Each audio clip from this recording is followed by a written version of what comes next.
കുടുംബ പ്രശ്നങ്ങൾ തെരുവിൽ തല്ലിത്തീർക്കുന്ന കൊല്ലും കൊലയിലും കലാശിക്കുന്ന കാഴ്ച. ഇടുക്കി തൂക്കുപാലത്ത് യുവാവിനെ കുത്തിക്കൊലപ്പെടുത്തിയത് നാട്ടുകാരുടെ കൺമുന്നിൽ വെച്ചാണ്. ഓട്ടോറിക്ഷ ഡ്രൈവറായ രതീഷിനെ വാഹനം തടഞ്ഞു നിർത്തി കുത്തിക്കൊലപ്പെടുത്തിയത് ബന്ധുവായ അനൂപാണ്. ടൗണിൽ വെച്ച് പരസ്യമായി കൊലവിളി മുടക്കിയ ശേഷമായിരുന്നു അരുംകൊല. ആക്രമണം തടയാൻ ശ്രമിച്ച 2 പേർക്കും പരിക്കേറ്റു. കേസിൽ പ്രതി അനൂപിനെ പോലീസ് അറസ്റ്റ് ചെയ്തു. സഹോദരന്മാരുടെ മക്കളായ ഇരുവരും തമ്മിൽ നാളുകളായി കുടുംബ പ്രശ്നങ്ങൾ ഉണ്ടായിരുന്നതായി പോലീസ് പറയുന്നു.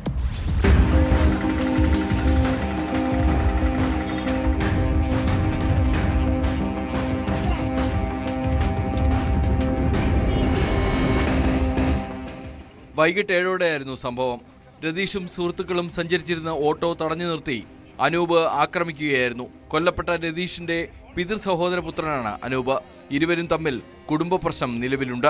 വയറിംഗ് തൊഴിലാളിയായ അനൂപ് ജോലി കഴിഞ്ഞ് മടങ്ങുന്നതിനിടെ തൂക്കുപാലം ടൗണിൽ വെച്ച വാഹനം തടഞ്ഞു നിർത്തി രതീഷിനെ പലതവണ കുത്തുകയായിരുന്നു. ഗുരുതരമായ പരിക്കേറ്റ രതീഷിനെ ഉടൻ തന്നെ നെടുങ്കണ്ടത്തെ സ്വകാര്യ ആശുപത്രിയിൽ എത്തിച്ചെങ്കിലും മരണം സംഭവിച്ചിരുന്നു. രതീഷിനൊപ്പം വാഹനത്തിലുണ്ടായിരുന്ന തൂക്കുപാലം സ്വദേശികളായ സനൽ, സഞ്ജു എന്നിവർക്കും തടയാൻ ശ്രമിക്കുന്നതിനിടെ കുത്തേറ്റു. ഇവരെ തൂക്കുപാലത്തെ സ്വകാര്യ ആശുപത്രിയിൽ പ്രവേശിപ്പിച്ചു. രതീഷിന്റെ മൃതദേഹം കല്ലാറിലെ സ്വകാര്യ ആശുപത്രിയിൽ സൂക്ഷിച്ചിരിക്കുകയാണ്. നെടുങ്കണ്ടം പോലീസ് കേസെടുത്ത് അന്വേഷണം ആരംഭിച്ചു.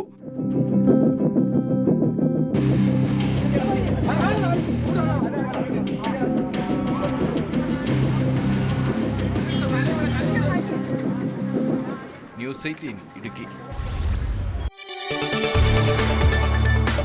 കൂടുതൽ വാർത്തകൾക്ക് news 18 Keralam YouTube channel subscribe ചെയ്യുക.